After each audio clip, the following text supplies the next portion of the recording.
बच्चा देने से 5 दिन पहले, यानी बच्चा देने से यदि आपकी गाय भैंस की जैसे डिलीवरी होने वाली है, बच्चा देने वाली है, तो उस स्थिति में 5 दिन पहले ये 5 चीजें भूल कर भी न दें। कौन सी ऐसी 5 चीजें हैं जो आपको भूल कर भी आप अपने पशुओं को जो डिलीवरी होने वाली है, गाय भैंस की बच्चा देने वाली है, उस स्थिति में नहीं देना चाहिए। अन्यथा आपको हो सकता है आपकी गाय भैंस को भारी नुकसान, खतरा भी आपकी गाय भैंस को हो सकता है। कई बार तो इस तरह की दिक्कत हो जाती है कि कई बार तो पशुओं की खतरा बना रहता है। तो इसके लिए कौन सी ऐसी चीज़ें हैं जो आप अपनी गाय भैंस को डिलीवरी होने से, ऐसा नहीं कि 5 दिन पहले, 5 दिन यदि आपको लग रहा है कि बच्चा देने में 5 दिन बच्चे हैं या 5 दिन ऊपर भी ले सकती है, उस स्थिति में ऐसा नहीं कि 5 दिन कम ज़्यादा वो भी हो सकते हैं, तो आपको घबराना चाहिए। उससे पहले भी आप उन पशु को न दें। और यदि आपको लगे कि आपको पता लग जाता है कि 5 दिन में 10 दिन में आपकी गाय भैंस भी आने वाली है, तो उस स्थिति में वह चीज़ें आपको भूल कर भी नहीं देनी चाहिए। तो कौन सी चीज़ें हैं आज की वीडियो के अंदर मैं आपको डिटेल से बताऊंगा। तो इस चैनल पर भी नए आए या पहली बार जुड़े हैं तो पहली बार चैनल को जरूर सब्सक्राइब कर लें, साथ में बेल आइकन ऑल वाला ऑप्शन दबाएं। आपको पता है कि यहाँ पर सही जानकारी के साथ वीडियो दी जाती है। आते आप वीडियो को जरूर लाइक किया करें और दोस्तों के साथ इस चैनल की वीडियो जरूर शेयर किया करें, ताकि उन्हें भी प्रॉपर नॉलेज इस चैनल के माध्यम से मिले। देखो, यदि आपकी गाय भैंस की डिलीवरी होने वाली है, बच्चा देने वाली है, तो उस स्थिति में आपको बहुत ही विशेष रूप से सावधानी रखनी होती है। बच्चा देने से 10 दिन पहले, 15 दिन पहले, 20 दिन पहले आपको क्या देना चाहिए, वह इसी चैनल पर वीडियो बनी हुई है। अब क्या है कि क्या चीज़ नहीं देनी चाहिए, उन चीज़ों का ध्यान में रखना है। एक तो आप अपने पशु का आहार चेंज नहीं करना चाहिए। 5-10 दिन बच्चे हैं तो उस स्थिति में ज़्यादा आपको आहार चेंज करने की आवश्यकता नहीं है। कई बार क्या करते हैं कि पशुपालक बहुत ज़्यादा आहार चेंज कर देते हैं, कोई इस तरह का दाना मिश्रण चेंज कर देते हैं, वह आपके पशु के लिए सबसे ज़्यादा खतरा बना रहता है। इसी तरह से आप अपने पशु को ज़्यादा कार्बोहाइड्रेट, प्रोटीन युक्त जो अनाज होते हैं, यानी ज़्यादा कार्बोहाइड्रेट, ज़्यादा प्रोटीन जिसके अंदर होती है, उस स्थिति में आप उन पशुओं को, जैसे मोटा अनाज है वह आप उन पशुओं को नहीं देना चाहिए। जैसे यदि गेहूँ है, बाजरा है, ग्वार है, मक्का है, इस तरह की जो चीज़ें हैं वह आप अपने पशुओं को बच्चा देने से 5-10 दिन पहले ये चीज़ें आप उन पशुओं को नहीं देनी चाहिए। बिल्कुल भी ये चीज़ें नहीं देनी चाहिए। जैसे बाजरा बताया, गेहूँ बताया है, मक्का बताया है, ग्वार बताया है, ये मोटे अनाज में आते हैं, मक्का बताया है। इन चीज़ों का विशेष रूप से आपको ध्यान में रखना है, ये आप उन पशुओं को ना दें। यदि आपको, आप कई तरह कमेंट्स कर सकते हैं, सर हम ये चीज़ देते हैं, हमारे पशु को कोई नुकसान नहीं होता। जब नुकसान होता है तो बहुत ही बड़ा ज़्यादा नुकसान होता है, तो आपको ये चीज़ें आपको नहीं देनी चाहिए। क्योंकि इन चीज़ों से आपके पशु में सबसे ज़्यादा क्या नुकसान देखने को मिलता है, एक तो आपके पशु की जो रूमन की पीएच है वह गड़बड़ा जाती है।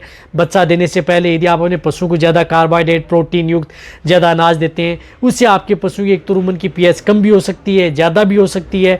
उसकी वजह से आपके पशु में फूड पॉइजनिंग हो सकता है। तो आपने कई बार यदि देखा होगा कि पशु में बच्चा देने से पहले आपका पशु पतला डायरिया स्टार्ट कर देता है, कई बार पैरों में सूजन आ जाती है, बहुत ज़्यादा मात्रा में पैरों में सूजन आ जाती है, तो वह हो सकता है कि आपके पशु में फूड पॉइजनिंग के सिम्टम्स आपके पशु में दर्शाना प्रारंभ कर देता है। या ज़्यादा दिक्कत, ये तो नॉर्मल है, लेकिन ज़्यादा दिक्कत होने से आपके पशु में बड़ी दिक्कत हो सकती है। तो ये चीज़ें आपको उन्हें नहीं देनी चाहिए, जिससे कि आपके पशु में बॉडी में भी स्वेलिंग नहीं आएगी, पशु जैसे डायरिया पतला है वह भी नहीं करेगा। और आप अपने पशु क्या नहीं देना चाहिए, हरा चारा। हरा चारा आप 5 से 10 दिन आप उन पशुओं को बंद कर देना चाहिए। हरा चारा भी आपके पशु के लिए लास्ट स्टेज के अंदर ज़्यादा नुकसान करता है, क्योंकि हरे चारे के अंदर पर्याप्त मात्रा में जिस प्रकार से अदर फाइबर्स हैं, प्रोटीन्स हैं, कार्बोहाइड्रेट है, वह प्रचुर मात्रा में होती हैं। तो अलग अलग एरिया में अलग अलग तरह का हरा चारा होता है, तो वह आप अपने पशु को 5 से 10 दिन आप उन पशुओं में हरा चारा उनका बंद कर देना चाहिए, जिससे कि आप अपने पशु को सेफ रख सकें। इनके साथ साथ आप अपने पशु को क्या है कि एक उन्हें मीठा सोडा का आपको विशेष रूप से ध्यान रखना है, जिसे हम सोडियम बाइकार्बोनेट बोलते हैं। यदि आप 5 से 10 दिन पहले, यदि आपके पशु में डिलीवरी होने वाली है, बच्चा देने वाली है, उस स्थिति में आप उन पशुओं को कुछ इस तरह की जो मिनरल्स यदि आप दे रहे हैं या कुछ इस तरह की विटामिन टॉनिक दे रहे हैं, तो उस स्थिति में आप उन पशुओं को मीठा सोडा उन पशुओं को नहीं देना चाहिए। बच्चा देने से पहले मीठा सोडा नहीं देना चाहिए। अन्यथा यदि विटामिन मिनरल्स अदर जो चीज़ें दे रहे हैं उनका आपके पशु में कोई रिजल्ट देखने को नहीं मिलेगा। तो कई इस तरह की जो पशुपालक कहते हैं कि हम पशु में जो कोई भी विटामिन दिया, मिनरल्स दिया या कुछ इस तरह की टॉनिक दिए हमने, हमें रिजल्ट नहीं मिल पाला, तो उनके साथ ज़्यादातर पशुपालक क्या करते हैं कि मीठा सोडा खिलाते रहते हैं।